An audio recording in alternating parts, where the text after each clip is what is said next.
오늘은 창세기 9장 말씀을 가지고 같이 은혜를 나누겠습니다. 노아와 그의 가족들과 짐승들이 드디어 방주에서 나오지요. 제일 먼저 무엇을 했습니까? 하나님 앞에 예배드렸습니다. 폐허가 된 그곳에서 예배를 드렸고요. 첫 시간을 하나님 앞에 드렸습니다. 그 무엇보다도 제일 먼저 하나님 앞에 예배를 드린 것이죠. 또 자녀와 함께 예배를 드렸습니다. 자녀에게 무엇보다 예배의 유산, 믿음의 유산을 물려주는 것이 최고의 유산인 줄로 믿습니다. 참으로 우리의 자녀들이 무엇보다도 하나님 앞에 예배하는 자녀들이 될 수 있기를 하나님 은혜 베풀어 주시기를 주님의 이름으로 축복합니다. 예배를 드리고 나서 하나님께서 다시 시작해보자는 메시지를 주시죠. 세 가지 축복하십니다. 생육하고 번성하고 땅에 충만하라. 짐승들이 너희들을 두려워할 것이다. 이 짐승들에게서 보호를 해주시는 거죠. 육식을 허용하십니다. 단 피째 먹지는 말아라. 에덴 동산에서 선악과를 금했듯이 이 세상에서 노아에게 선악과와 유사한 금지 명령을 하시는데 피는 먹지 말라는 거죠. 생명을 해하지 말아라. 피에는 생명이 있으니까 금해라 라고 말씀하고 있습니다. 하나님께서는 항상 사람들에게 한계를 정해주십니다. 사람들은 심지어 하나님보다도 더 높아지려고 하거든요. 그것이 아벨탑 사람들이 이렇게 탑을 쌓고 또 하나님을 자꾸 벗어나려고 하고 또 하나님이 없다고 말을 하고 그러면서 나가는데 하나님은 사람들에게 한계를 꼭 져주세요. 한계를. 너 이거 넘어가면 안 돼. 너 살인하지 말어. 너 도둑질하지 말어. 간음하지 마라. 이런 말씀들을 꼭 해주십니다. 그러면서 신명기 말씀을 보면은요, 내 행복을 위하여 이런 것들이 결코 너를 괴롭게 하기 위해서 주신 것이 아니고 내 행복을 위하여 합시다. 너의 행복을 위하여 주시는 말씀들이다 하는 것이죠. 그래서 이런 말씀들을 이제 7절까지 하셨고, 그 다음에 이제 하나님께서 이렇게 다시 시작해보자 하는 메시지를 전하면서 약속을 해주십니다. 우리 8절부터 10절 말씀 한번 읽어보겠습니다. 8절부터 10절 시작. 하나님이 노아와 그와 함께한 아들들에게 말씀하여 이르시되 내가 내 언약을 너희와 너희 후손과 너희와 함께한 모든 생물 곧 너희와 함께한 새와 가축과 땅의 모든 생물에게 세우리니 방주에서 나온 모든 것 곧 땅의 모든 짐승에게니라. 약속의 대상이 나옵니다. 너희 후손, 그러니까 노아와 그의 가족 8명에게 일단 1차 대상입니다. 그 다음에 너희 후손, 노아의 후손들 쭉 계속 나오겠죠. 그 다음에 모든 생물들과 약속하십니다. 사람뿐 아니라 동물들에게까지 약속을 하시죠. 여러분, 하나님의 약속은 우주적인 약속이라고 볼 수가 있습니다. 하나님의 약속은 사람과 사람 사이 하는 작은 약속, 한계가 있는 약속, 이런 약속들이 아니고 우주적인 약속이다 하는 것을 알려주고 있습니다. 구체적으로 들어가서 11절 말씀 보겠습니다. 11절 다 같이 읽어보죠. 시작. 내가 너희와 언약을 세우리니 다시는 모든 생물을 홍수로 멸하지 아니할 것이라. 땅을 멸할 홍수가 다시 있지 아니하리라. 하나님께서 홍수로 다시는 멸하지 않겠다. 여러분, 홍수가 얼마나 두렵겠습니까? 1년 동안 땅에 물이 가득 찼는데요. 물론 거기에서 나오기는 했지만 얼마나 많은 두려움이 있겠습니까? 아마 물만 보면 두려움이 생길 겁니다. 이런 것들을 이제 트라우마라고 하잖아요. 트라우마. 어떤 일로 인해서 뭐 큰 어려움을 만났을 때, 고통을 당했을 때 그런 현상만 보면 두려운 거죠. 막 가슴이 떨리고 심장이 막 두근두근거리고. 그래서 교통사고를 당한 분들은, 크게 당한 분들은 교통사고가 당할 그런 조금 조짐만 보여도, 차가 접근만 해도 막 가슴이 떨리는, 뭐 그 외 여러 가지 면에서 그럴 수가 있거든요. 그러니까 물만 보면 두려울 겁니다. 그런데 하나님께서 여기에 대해서 확실하게 해주세요. 내가 물로 다시는 너희들을 심판하지 않겠다라고 말씀하시면서 두려움을 제거해 주십니다. 한번 따라합시다. 하나님은 두려움을 제거해 주신다. 두려움은 결코 하나님께로부터 나온 것이 아닙니다. 하나님은 자꾸 두려움을 제거하시고 염려나 근심이나 걱정을 제거하시고 평안을 주길 원하시거든요. 그래서 성경 말씀 보면 아무것도 염려하지 말고 오직 모든 일에 기도와 간구로 너희 구할 것을 감사함으로 하나님께 아뢰라. 그러면 모든 지각에 뛰어난 하나님의 평강이 너희 마음과 생각을 지키신다고 말씀하고 있거든요. 그러니까 하나님은 평안을 주길 원하시는 거지요. 우리에게 있어서 먹는 일, 잠자는 일, 옷을 입는 일, 직업을 갖는 일보다 더 중요한 일은 두려움을 없애는 일입니다. 사람을 가장 고통스럽게 만드는 것이 두려움이죠. 현재의 공포, 미래의 불확실성에 대한 그런 공포들이 사람 가운데 있습니다. 하나님은 이러한 두려움 가운데 있는 노아와 그의 가족들에게 안심을 주시죠. 따라서 구원받은 자들에게 있어서 특권이 하나가 있는데 그것은 안심이고 평안입니다. 한번 따라합시다. 구원받은 자의 특권은 안심이다, 평안이다. 가장 큰 특권. 여러분, 예수 믿고 나서 어떤 은혜가, 특권이 우리에게 있을까? 그것은 평안이고 그리고 안심이라고 볼 수가 있거든요. 그러나 사탄 마귀는 끊임없이 우리의 마음속에서 평안을 뺏어가려고 하고 안심하는 것을 뺏어가려고 하고 어쨌든 불안하게 만들고 낙심하게 만들고 좌절하게 만드는 것이 사탄 마귀입니다.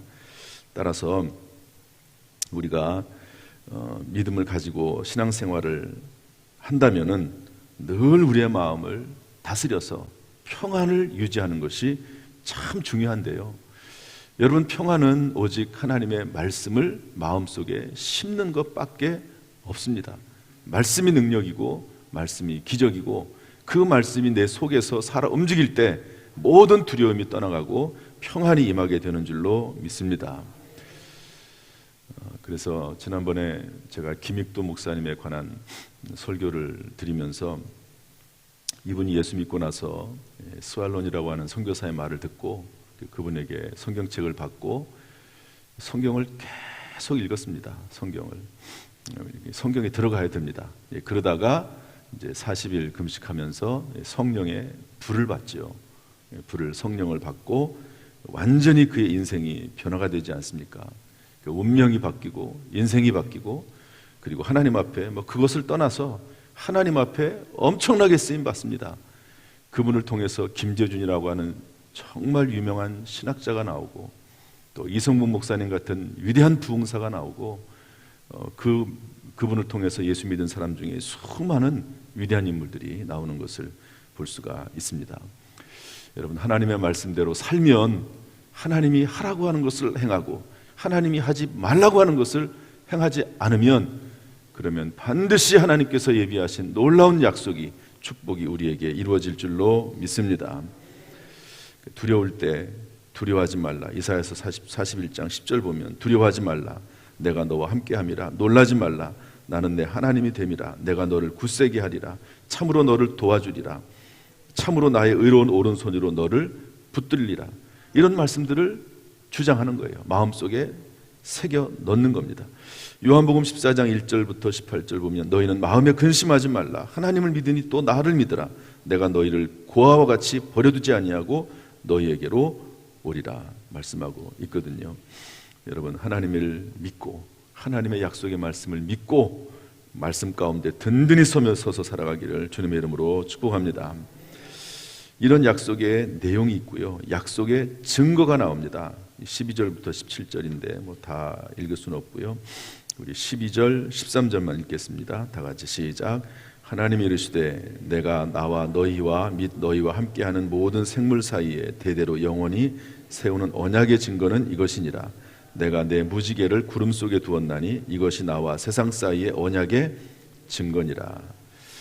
그래서 이 말씀에 보면 언약의 대상이 나와요. 누구랑 언약을 하는지. 약속을 하려면 약속의 대상이 있어야 되잖아요.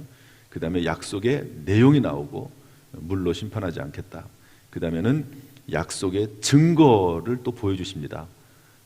여러분 이제 계약서에 다 이렇게 글을 쓰고 나서는 거기다가 도장을 꽉 찍듯이 하나님께서는 물로 심판하지 않으시겠다고 약속하시면서 그 증거로 무지개를 세워 두시는 거죠. 하나님은 세상에 대한 두려움, 물에 대한 두려움이 생길 때마다 무지개를 보기 원하시는 거죠. 여러분, 비가 올 때마다 노아와 그의 아들들이 얼마나 두렵겠습니까? 짐승들이 얼마나 두렵겠습니까? 그런데 놀랍게도 비가 올 때마다 뭐가 뜨지요? 무지개가 딱 뜨는 거예요. 그러면 뭐가 생각이 날까요? 하나님의 약속이 생각이 나는 거죠. 아, 그렇지. 하나님께서 다시는 물로 우리를 심판하지 않으신다고 하셨지. 무지개가 약속이 되는 거죠. 무지개를 볼 때마다 하나님의 약속이 떠오르게 되는 것입니다. 여러분, 우리 신약시대에 와서 우리에게 하나님의 약속을, 구원의 약속을 떠올리게 하는 것이 무엇일까요? 그것은 예수 그리스도의 십자가입니다. 예수님의 십자가를 바라볼 때마다 하나님의 약속이 떠오르는 거죠. 어떤 약속입니까? 우리를 구원하시겠다. 하나님의 나라 영원한 천국으로 우리를 인도하시겠다. 예수 그리스도 안에 의가 있다. 예수 그리스도 안에 구원이 있다 라고 하는 하나님의 약속을 떠올릴 수 있는 것이죠. 따라서 여러분, 무지개를 바라보듯이 십자가를 바라볼 때마다 예수 그리스도, 그분의 은혜와 사랑과 하나님의 구원이 늘 생각나고 기억나는 저와 여러분이 되어야 될 줄로 믿습니다. 그래서 십자가를 바라볼 때마다, 여기 뒤에도 3개의 십자가가 있잖아요. 십자가 가운데 있는 십자가가 예수님의 십자가, 또 양쪽에는 그 강도의 십자가가 있는데 우리는 구원받은 강도에 해당하는 거죠. 구원받은 강도. 저와 여러분은 얼마나 정말 큰 은혜를 입었습니까? 구원받아서 하나님의 자녀가 되고 십자가를 바라볼 때마다 내가 구원받았음을 다시 한번 확인하게 되고 마음에 감사가 넘치게 되는 거죠. 십자가를 볼 때마다 여러분 늘 새 힘이 솟아나기를, 늘 위로가 되기를 주님의 이름으로 축복합니다. 하나님의 말씀, 오직 하나님의 말씀, 그 하나님의 말씀을 바라보고 십자가를 바라볼 수 있기를 주님의 이름으로 축복합니다. 이해가 안 될 때는 상황을 바라보지 말고, 이해가 안 될 때는 환경을 바라보지 말고 믿음의 주요 온전케 하시는 예수 그리스도를 바라보고 또 바라보면 반드시 우리의 인생에 평안의 길이 열려지게 될 줄로 믿습니다. 베드로가 예수님 말씀 따라서 물 위를 걷기 시작을 하지요. 그런데 예수님을 바라보고 걸어갈 때는 바다에 빠지지 않았습니다. 그런데 성경 말씀을 잘 보면은요, 바람과 파도를 바라보니까 두려움이 생기고 빠졌다고 성경은 기록하고 있거든요. 그래서 이 바람과 파도 이런 거 바라보면 두려움이 생기고 걱정이 생기고 근심만이 생기죠. 거기에서 선한 것이 나올 수가 없습니다. 예수 그리스도를 바라보면, 예수 그리스도 앞에 기도하면, 예수 그리스도의 말씀을 의지하면 하나님께서 지혜를 주시고 능력을 주시고 새 힘을 주셔서 반드시 승리하게 될 줄로 믿습니다. 무지개를 바라보시고 예수 그리스도의 십자가를 바라보는 오늘 하루 우리의 남은 생애 되기를 주님의 이름으로 축원합니다. 기도하겠습니다. 은혜와 사랑이 풍성하신 아버지 하나님, 오늘도 예수 그리스도의 십자가를 바라보는 마음으로 이 시간에 주 앞에 나왔습니다. 오직 은혜 아니면 살 수가 없습니다. 천부의 의지 없어서 오늘도 손들고 나옵니다. 예수 그리스도의 십자가의 은혜가 온전히 우리를 새롭게 하여 주옵소서. 무지개를 바라보면서 비에 대한 두려움을 제거할 수 있었던 것처럼 예수 그리스도의 십자가를 바라보면서 하나님의 은혜를 생각하게 하시고 모든 두려움을 떨쳐버리는 우리의 삶이 되게 하여 주옵소서. 이 시간에 우리의 마음속에 있는 근심, 걱정, 염려가 떠나가게 하시고 주여 원합니다. 성령을 충만히 우리에게 부어 주옵소서. 우리의 마음과 생각 속에 새 영을 부어 주옵소서. 새 마음을 부어 주옵소서. 주여 우리 육체를 주님 만져주시어서 치료하는 광선을 발하여 주시고 새살이 돋아나도록 역사하여 주옵소서. 오늘 병원에 가는 성도가 있습니다. 또한 치료받고 있는 성도들도 있습니다. 주여 은혜를 베풀어 주시기를 원합니다. 주께서 치료하여 주옵소서. 오늘도 이 새벽에 나와서 기도할 때마다 그 입술의 기도를 하나님이 사용하여 주옵소서. 예수님의 이름으로 축복하며 기도하옵나이다. 아멘. 이제는 우리 주 예수 그리스도의 은혜와 아버지 하나님의 무한하신 사랑과 성령님의 교통하심이 이 시간 주 앞에 나와 예배드리는 모든 성도들 한 사람 한 사람 머리 위에 실시간을 통해서라도 주의 말씀을 사모하는 모든 성도들에게 그 가정, 직장, 사업, 자녀, 심령 위에 함께 하시기를 간절히 축원하옵나이다. 아멘.